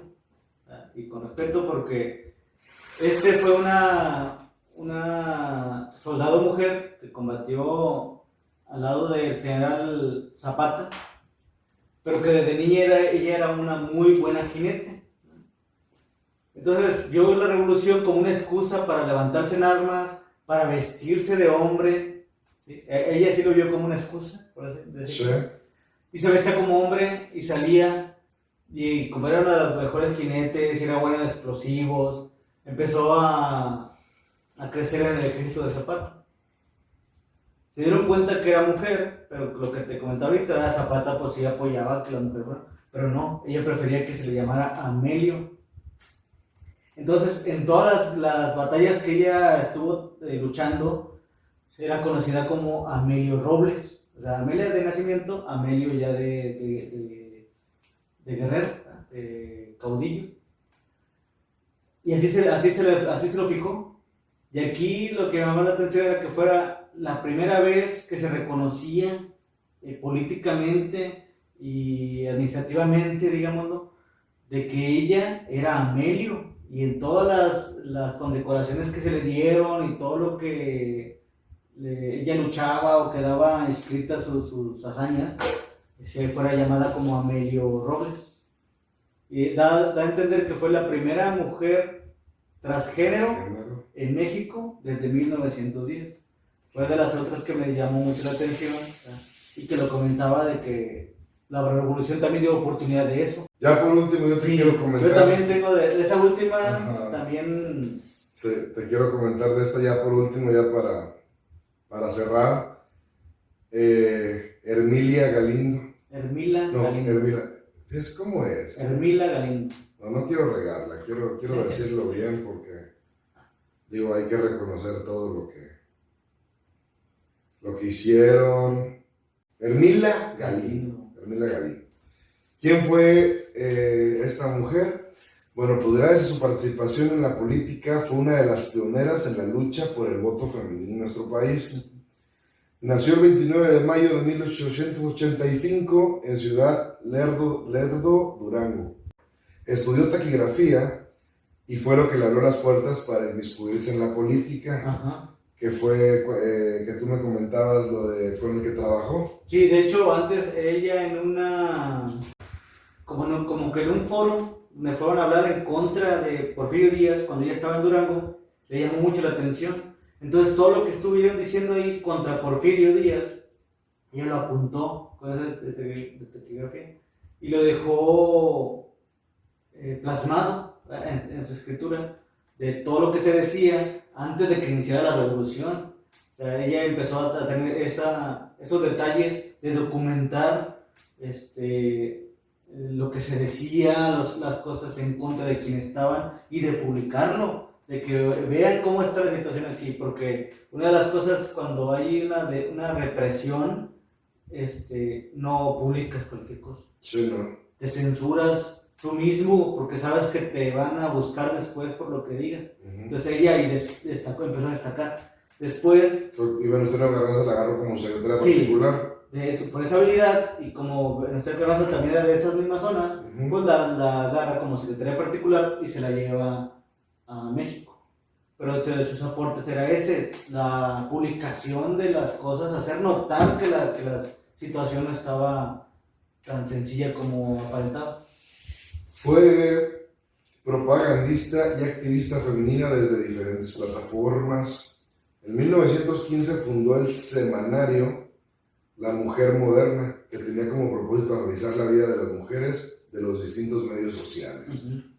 Sí, o sea, aprovechando la revolución y la lucha de derechos sociales, ella también decidió levantarse para luchar por el derecho femenino. Claro. ¿Verdad? Y que también son una de las pioneras de lucha femenina o derechos femeninos en el mundo. Participó en el primer congreso feminista celebrado en Yucatán, enviando una oponencia donde ella defendía los derechos sexuales de las mujeres, el control de la natalidad y propuso que se impartiera educación sexual desde las escuelas. pero pues en esos tiempos pues todo el mundo se asustó, pues eran temas muy Pero delicados fíjate, como para ajá, tocarlos en las escuelas. pero lo trataba de que se visibilizaran. Sí. O sea, visibilizar los problemas que tenían las mujeres y que también tenían derechos a esas situaciones. Solicitó la aprobación del voto femenino en el Congreso, la rechazaron porque no todas las mujeres estaban preparadas para, según ellos, ¿verdad? Para Sí, votar. sí, el pensamiento retrógrado que tenía el Sí, mexicano. claro. Fue la primera mujer candidata al Congreso que ganó, pero por su género la Cámara del Congreso se lo negó. Sí, a pesar de que la ley estaba en contra de que se postularan las mujeres, ella tuvo el valor como mujer y para mostrarlo a México y a todas las mujeres mexicanas para que se lucharan por sus derechos, ella se postuló como quiera. Le valió. Le valió. En el 52 se convirtió en la primera mujer congresista federal. Hasta ese entonces, o sea, después de, digo, se levantaron los derechos del campesino, del obrero, ella se levantó por el lado de los derechos feministas y fue hasta 30 años después en las que, pero esos 30 años ella estuvo. Sí, claro, siempre estuvo dura.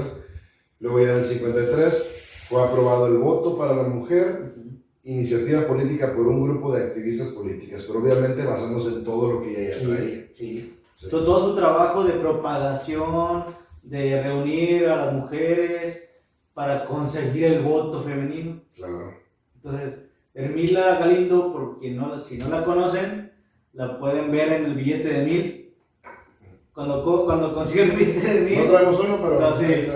Te pedí uno, pero no trajiste. En el billete de 1000, pues está Francisco I. Madero, está Carmen Cerdán, que es otra de las mujeres que lucharon por la revolución. Carmen Cerdán y Natalia Cerdán, que eran los hermanos, que te digo, la ironía. Ves una calle o ves una conmemoración y es a los hermanos Cerdán, pero nadie habla de Carmen Cerdán ni de Natalia Cerdán. Hasta ahorita que te digo, en el billete ya está Carmen Cerdán, está Hermila Galindo y está Francisco I. Madero. Pero cuando recuerden, cuando vean ello o cuando escuchen ese nombre, Hermila Galindo empezó desde la revolución por los derechos de la mujer. ¿Sí? Y ella inclusive estuvo cuando se redactó lo de la Constitución de 1917, ¿sí? Apoyando ahí, pero ella seguía enfocada en darle apertura a los derechos de la mujer. Que son los primeros movimientos feministas. Digo, no solo de México, sino del mundo. Sí. ¿Sí? Por eso ella, en la actualidad, pues representa eso. Claro. Y le tocó que en 1953 el presidente Adolfo López Mateos permitió el voto a la mujer y ella falleció hasta 1954. O sea, ella sí tuvo la gracia de poder ver su trabajo reflejado en la ley. Entonces, básicamente estas mujeres fueron olvidadas. A lo mejor hasta varios años después trataron de justificar o de volverlas a nombrar, pero nosotros nos toca ver que también participaron. Yo veo algo con esto. No había buenos caudillos, buenos revolucionarios o hasta buenos presidentes si no tenían a una Adelita al lado. Así era esto. Y así sigue siendo. Bueno, ahorita ya estamos de la mano, digo. Sí. Pero por ejemplo, yo antes también, en la antigüedad, había una Cleopatra, para un Marco Aurelio. O sea, sí. O siempre, como dicen la frase, detrás de un buen hombre, había una gran mujer. Sí, pero ahora ya no se maneja así. Ahora ya estamos igual. Sí, pero. Una gran mujer hay un gran hombre. Sí, al lado, ¿verdad? A la par. Era lo correcto, ¿verdad? Pero te digo, como se decía anteriormente, también como diciendo, las mujeres nos llevan a triunfar y ellas también ya triunfan, que eso es lo importante. Entonces te digo, aquí como revolución, ¿cómo te pareció el tema? No, me pareció muy interesante, sin embargo sí me sentí un poco fuera de tono porque pues yo nunca me había profundizado, yo siempre lo había visto con lo de los libritos de la escuela, lo que me decían, desfiles, entonces ya profundizar, pues sí me marca, pues de entrada el voto, ¿no? Hay que darle el valor que se merece. Sí me gustaría que de alguna manera se realzara todos los nombres de las mujeres mexicanas que es entonces, pero en general la historia como es, como lo que fue. Súper, súper interesante saberlo, para no volver a vivirlo, para no volver a hacerlo. O sea, eso es para todos. Sí, sí. O sea, quien tenga la oportunidad de escucharnos y si no, también ustedes investiguen, aprendan de cosas diferentes. Lo que te decía, estamos abiertos a hacer una comunidad para aprender. Claro. Que básicamente es lo que te decía, vamos a platicar, pero vamos a platicar de cosas que a lo mejor tú no conocías, que a lo mejor yo no conocía, y que todos conozcamos de ello. Y en algunos temas yo me voy a sentir más a gusto, en otros tú. Sí. En este caso fuiste tú, Ajá, yo sí. sí me sentí así como que, pero bueno, traté de aportar lo que pueda y lo Sí. y espero les haya gustado. No, y lo más importante es que también la reacción que estás teniendo y que esperemos que ustedes también la tengan, es la importante. Sí. Y pues abajo pues están los comentarios para que nos comenten, nos digan si algún tema les parece de interés, con gusto lo desarrollaremos. Si alguna tarea les piden, para los suscriptores que nos están siguiendo, si alguna tarea les piden, comenten ahí y nosotros no tenemos problema, nomás Matemáticas, sí. Física, Nomás física cuántica. Nomás denos una semana para estudiarle, ¿verdad? Pero comenten, queremos que participen, queremos que aprendan junto con nosotros y generar una comunidad. Así es. Pues sin más que decir, ¡Viva México, cabrones! bye.